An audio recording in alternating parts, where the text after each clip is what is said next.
नमस्कार विद्यार्थी मित्र हो.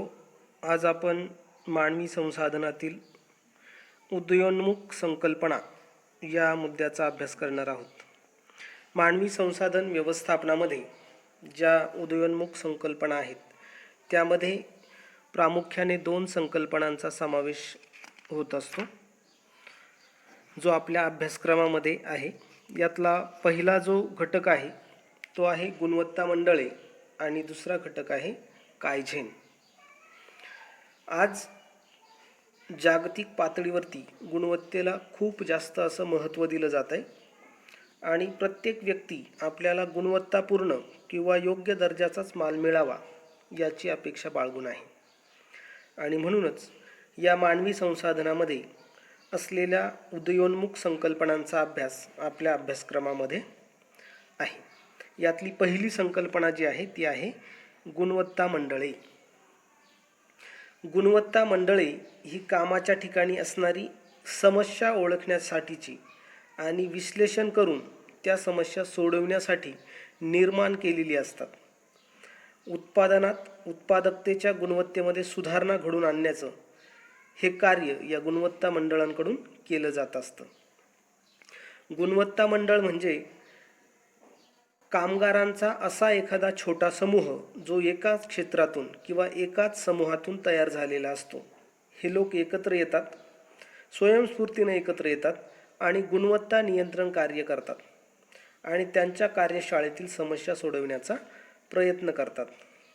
म्हणजे काय की काही लोक आपल्या व्यवसायामध्ये जे उत्पादन होत असतं त्यामध्ये असणाऱ्या ज्या काही समस्या आहेत त्या दूर करण्यासाठी स्वेच्छेने एकत्र येतात आणि त्या समस्या सोडविण्याचा प्रयत्न करतात. असा जो काही कामगारांचा गट आहे त्याला गुणवत्ता मंडळे असं म्हटलं जात असतं. आणि हा गुणवत्ता मंडळाचा विकास 1950च्या शेवटी व 1960च्या सुरुवातीला जपानमध्ये झालेला आहे. म्हणजेच ही गुणवत्ता मंडळे जपानची देणगी आहे असं आपण म्हणू शकतो. या ठिकाणी ओहम नावाच्या तज्ज्ञाने एक व्याख्या केलेली आहे. गुणवत्ता मंडळी हा साधारणपणे 10 कामगारांनी एकत्र येऊन बनवलेला समूह असतो जो कंपनीच्या एकाच विभागातून आलेला असतो. ते महिन्यातून एकदा अथवा दोनदा स्वयंस्फूर्तीने एकत्र येतात. काम पूर्ण झाल्यानंतर ते त्यांच्या उत्पादनाच्या गुणवत्तेमध्ये वाढ होण्याच्या दृष्टीने उपलब्ध मार्गावरती चर्चा करतात. तसेच त्यांच्या कारखान्यातील उत्पादन प्रक्रिया आणि कच्च्या मालाच्या परिस्थितीबाबत चर्चा करतात. यामागील दृष्टिकोन गुणवत्ता वाढीच्या जबाबदारीची जाणीव निर्माण करणं हा असतो. तर तात्कालिक उद्देश हा वय, लिंग किंवा कंपनीतील पद बाजूला ठेवून एकमेकांच्या कल्पनांची देवाणघेवाण करणे हा असतो. बघा, एवढी मोठी व्याख्या या ओहम तज्ज्ञाने दिलेली आहे आणि त्याचा सार असा आहे. व्यवसाय संस्थेमध्ये जे उत्पादन केलं जातं आहे त्या उत्पादनातील त्रुटी शोधण्यासाठी स्वयंस्फूर्तीने एकत्र आलेला काही कामगारांचा समूह ज्यामध्ये वय, लिंग यासारखे भेद बाजूला ठेवले जातात आणि एकमेकांच्या कल्पनांची समस्या सोडवण्यासाठी देवाणघेवाण केली जाते. यालाच आपण गुणवत्ता मंडळे असं म्हणत असतो. या गुणवत्ता मंडळांची काही उद्दिष्टे असतात. या गुणवत्ता मंडळे का स्थापन करायची यासाठी काही उद्देश आपल्याला सांगितले जात असतात. जसं गुणवत्ता मंडळाचा पहिला उद्देश आहे विकासाला चालना देणं. या गुणवत्ता मंडळी कार्यालयीन कामगारांच्या विकासाला चालना देतात. त्यांना नवनवीन कौशल्य आत्मसात करून एकत्र येण्याची संधी मिळवून देतात आणि त्यातूनच विकास घडून आणला जात असतो. यामध्ये आपापसात चर्चा करून समस्येचे निराकरण केले जाते आणि त्यातून कामगारांची कौशल्य आणि क्षमता वापरून समस्या देखील सोडवल्या जात असतात आणि यातूनच व्यवसाय संस्थेच्या आणि परिणामी कामगारांच्या विकासाला देखील चालना मिळत असतात. दुसरं वैशिष्ट्य आहे सहभागी व्यवस्थापनासाठी महत्त्व. सहभागी व्यवस्थापन म्हणजे काय की व्यवस्थापनातील सहभागी व्यवस्थापनाच्या दृष्टीने या प्रकारची मंडळं ही अतिशय महत्त्वाची भूमिका बजावत असतात. प्रत्येक कर्मचाऱ्याला जर व्यवस्थापनामध्ये सहभाग दिला तर तो व्यवसाय आपला आहे असं समजून काम करू शकतं आणि म्हणूनच यामध्ये सहभागी व्यवस्थापनाला महत्त्व देणं हे त्याचं दुसरं उद्दिष्ट आहे. याचं तिसरं उद्दिष्ट आहे कार्यक्षम संघटन. या गुणवत्ता मंडळाचं ध्येय व्यवसाय संघटना आणि त्यातील लोकांच्या फायद्यासाठी कार्यक्रम राबविणे हे असतं.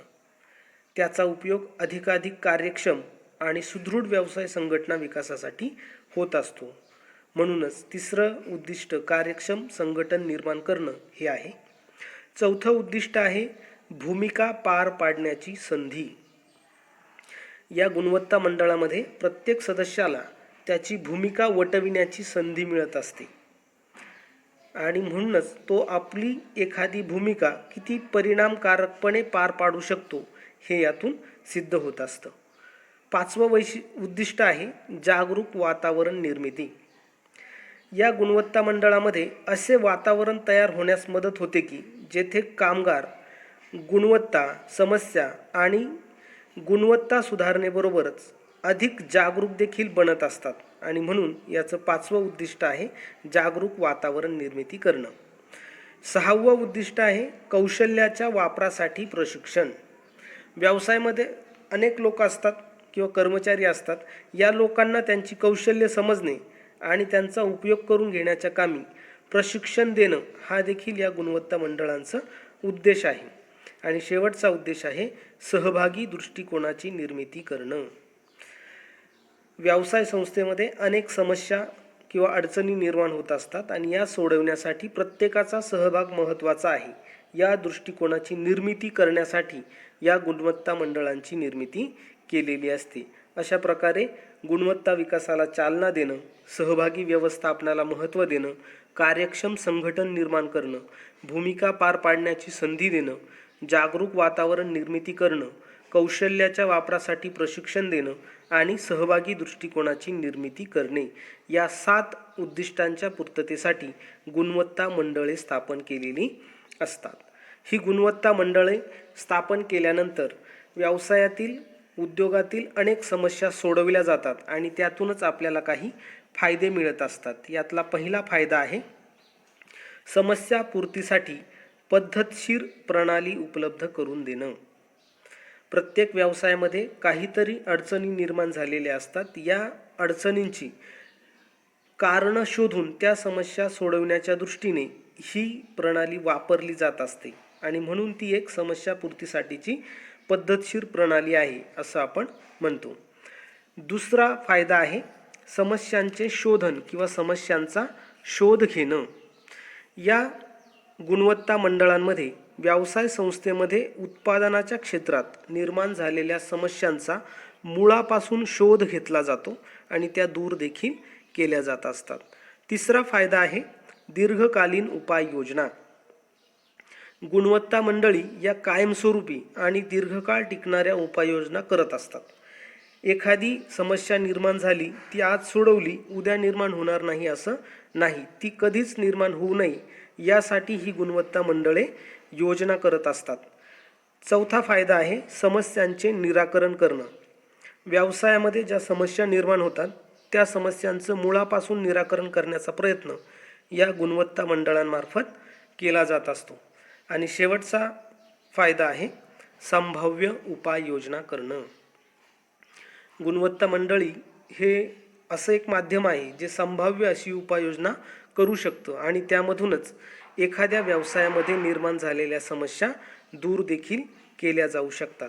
अशा प्रकारे गुणवत्ता मंडळाचे हे फायदे आणि महत्त्व आपल्याला सांगता येईल.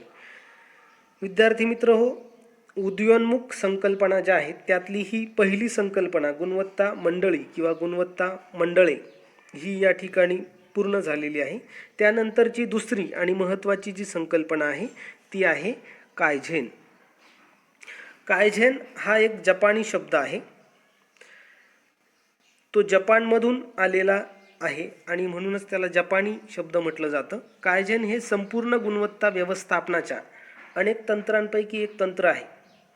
कायझेन हा जपानी शब्द आहे आणि त्यामधला काय म्हणजे बदल आणि झेन म्हणजे चांगल्यासाठी. म्हणजेच काय की चांगल्यासाठी सातत्याने बदल करणं हे कायझेनमध्ये अपेक्षित आहे.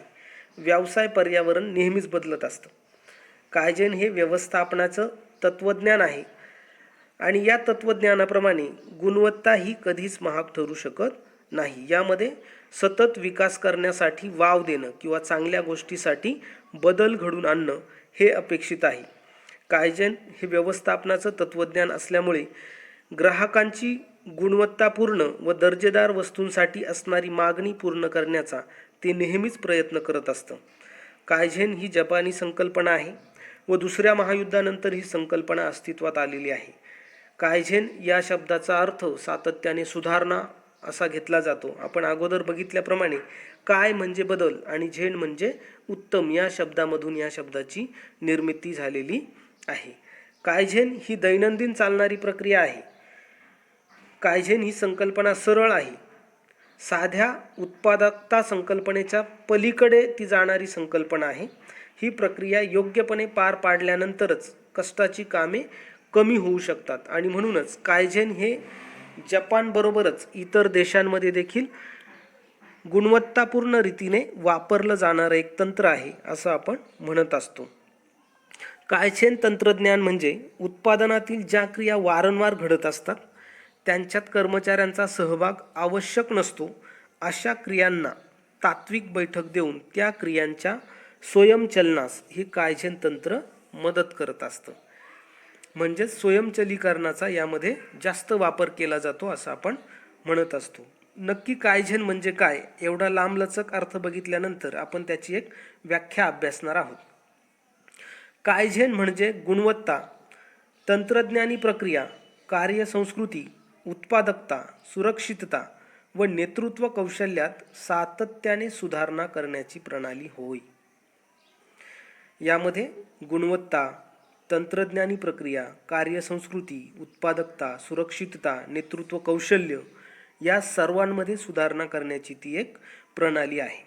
या कायझेनचे काही चक्र आहे ते वारंवार फिरत आहे आणि त्यातूनच वेगवेगळ्या सुधारणा देखील होत आहेत. या कायझेनची अंमलबजावणी करण्यासाठी अगदी लहान स्तरापासून ते मोठ्या स्तरापर्यंत दैनंदिन स्वरूपाचे वेगवेगळे बदल हे आत्मसात करून घेतले जात असतात. या कायझेनचं चक्र त्यामध्ये काही मुद्द्यांचा आपण अभ्यास करणार आहोत. त्यातलं पहिलं चक्र आहे प्रमाणीकरण. उद्योग व्यवसायातील कामकाजामध्ये विविध प्रक्रियांचं प्रमाणीकरण करणं ही कायझेनमधली पहिली पायरी आहे. कार्याचं प्रमाणीकरण झालं की कर्मचाऱ्यांच्या कोणत्याही प्रकारच्या कामाबाबत शंका राहत नाही. म्हणून त्याचं पहिलं जे काही उद्दिष्ट आहे किंवा ज्या बाबी समाविष्ट आहेत त्यात ती म्हणजे प्रमाणीकरण. दुसरी बाब आहे ती म्हणजे कार्यपूर्तीचे कालचक्र. प्रमाणीकरण केल्यानंतर विविध कार्याच्या कालावधीचं मोजमाप केलं जातं. कार्यपूर्तीसाठी लागणारा वेळ व संग्रहणातील साठ्याची व्याप्ती यांची विशेषतः यामध्ये मोजणी केली जात असते. म्हणजे विशिष्ट कार्य पूर्ण होण्यासाठी किती वेळ लागतो या काळाचा अभ्यास किंवा वेळेचा अभ्यास या कार्यपूर्तीच्या कालचक्रामध्ये केला जात असतो. यातला तिसरा घटक आहे संस्थेच्या दृष्टीने मोजमापांची तुलना. व्यवसाय संस्थेमध्ये ज्या गरजा असतात त्यांच्या संदर्भात प्रमाणीकरण आणि कालमापन यांचे मोजमाप किंवा यांच्या मोजमापांचं परीक्षण करणं हे तिसऱ्या मुद्द्यामध्ये अभिप्रेत आहे. यातला चौथा मुद्दा आहे नवनिर्मिती व सुधारणा. फक्त तात्पुरत्या गरजा भागवणं एवढंच पुरेसं नाही तर त्यामध्ये अधिकाधिक सुधारणा करून नव्या कल्पना ठरवून उत्पादकतेमध्ये वाढ करणं देखील अपेक्षित आहे. आणि म्हणूनच कायझेनमध्ये नवनिर्मिती आणि सुधारणेला अधिक जास्त महत्त्व दिलं जातं. पाचवा घटक आहे नवीन क्रियांचे प्रमाणीकरण. उत्पादनातील नवीन क्रियांचे प्रमाणीकरण करून त्यामध्ये सुधारणा करणं हे देखील कायझेनमध्ये अपेक्षित आहे. आणि शेवटचा यातील घटक आहे चक्र चालू ठेवणे. कायझेनचे चक्र जागच्या जागी कधीच थांबत नाही, ते सतत चालू ठेवले जाते. यालाच डेमिंग चक्र असं म्हटलं जात असतं. या 6 चक्रांच्या साह्याने कायझेन आपलं कार्य पूर्ण करीत असतं. प्रमाणीकरण, कार्यपूर्तीचे कालचक्र, संस्थेच्या दृष्टीने मोजमापांची तुलना, नवनिर्मिती व सुधारणा, नवीन क्रियांचे प्रमाणीकरण आणि चक्र चालू ठेवणं, या 6 घटकांवरती कायझेन उपक्रमाचे चक्र हे अवलंबून असतं. यानंतर आपण कायझेनमधील काही मुख्य तत्वे आहेत त्या तत्वांचा अभ्यास करणार आहोत. यामध्ये पहिलं तत्व आहे सांघिक कार्य. सांघिक कार्य म्हणजे काय? Team work. कायझेनमधून सांघिक कार्याची शिकवण मिळते. संस्थेतील कोणतीही कामगिरी एकट्याची कधीच नसते व ते नेहमीच सांघिक कामगिरी असते. म्हणजे कोणतंही कार्य व्यवसाय संस्थेमध्ये करत असताना ते एकट्या व्यक्तीने कधीच केलं जात नाही, तर ती सगळ्यांनी मिळून करण्याचीच कामगिरी आहे. असं प्रमुख तत्व कायझेनचं आहे, सांघिक कार्य. दुसरं तत्व आहे वैयक्तिक शिस्त. कायझेनच्या यशामध्ये व्यक्तिगत शिस्तबद्ध वर्तनाची भूमिका अतिशय महत्त्वाची आहे. शिस्त नसेल तर कायझेन निरर्थक ठरते. कायझेनचं तिसरं तत्व आहे नीतिधैर्यामध्ये सुधारणा घडवून आणणं. नीतिधैर्य हे उत्पादकतेच्या सुधारणेमध्ये अतिशय महत्त्वाचं असतं. नीतिधैर्य वाढविणं हा कायझेनमधील एक महत्त्वाचा घटक आहे. प्रत्येक व्यवसाय संस्थेमध्ये अनेक कर्मचारी काम करत असतात. एखादं काम आपल्याला जमेलच किंवा आपल्याकडून चुका होतील अशी जी भीती आहे कर्मचाऱ्यांच्या मनामध्ये, ती कमी करण्याचं कार्य या नीतिधैर्य सुधारणा या तत्वामुळे होत असतं. यातलं चौथं तत्व आहे गुणवत्ता वर्तुळ. आपण उदयोन्मुख संकल्पनेमध्ये जे पहिलं मुद्दा अभ्यासला, गुणवत्ता मंडळे किंवा गुणवत्ता वर्तुळ, याचा देखील या कायझेनमध्ये वापर केला जात असतो. यामध्ये एकाच गटात किंवा एकाच विभागात काम करणाऱ्या कर्मचाऱ्यांच्या लहान लहान समूहामध्ये ही गुणवत्ता वर्तुळे राबवली जातात आणि यामध्ये काम करणारे जे काही घटक आहेत त्यांना गुणवत्ता नियंत्रण कार्यामध्ये स्वेच्छेने सहभाग घेतलेला आहे व संबंधित समस्या सोडवण्यासाठी ते स्वतःच प्रयत्न करत असतात. गुणवत्ता वर्तुळ हा कायझेनचा एक अविभाज्य भाग आहे असं आपण म्हणतो. पाचवं तत्व आहे सुधारणेसाठी सूचना. कायझेनमधून नेहमीच सुधारणेसाठी सूचना केल्या जातात व चांगल्या सुधारणांची कायझेनमध्ये चर्चा होत असते. त्यामध्ये फेरबदल केले जातात व त्याची अंमलबजावणी देखील केली जाते. आपण बऱ्याचदा बघतो की काही कनिष्ठ स्तरावरील कर्मचाऱ्यांनी काही सूचना जर केल्या तर त्याची अंमलबजावणी केली जाईलच याची काही शाश्वती नाही. पण जपानमध्ये मात्र या कायझेन तत्वामध्ये तसं केलं जात नाही. अगदी छोट्यातल्या छोट्या घटकाकडून आलेल्या सूचनांचा देखील आदर केला जातो आणि त्यानुसार त्या कार्यामध्ये फेरबदल केले जातात व त्याची अंमलबजावणी देखील केली जात असते. अशा पद्धतीनं या 5 तत्वांनुसार कायझेनची प्रणाली आपलं कार्य करत असते. यानंतर आपण कायझेनमधील 5S प्रणाली याचा अभ्यास करणार आहोत. कायझेनमध्ये 5 पदरी 5Sचे सूत्र दिलेले आहेत. त्यानुसार प्रत्येक व्यवसाय संस्थेमध्ये नीटनेटकेपणा, क्रमबद्धता, स्वच्छता, प्रमाणीकरण आणि सातत्याने शिस्तबद्धता या 5 सूत्रांप्रमाणे सतत बदल घडून आणले जात असतात.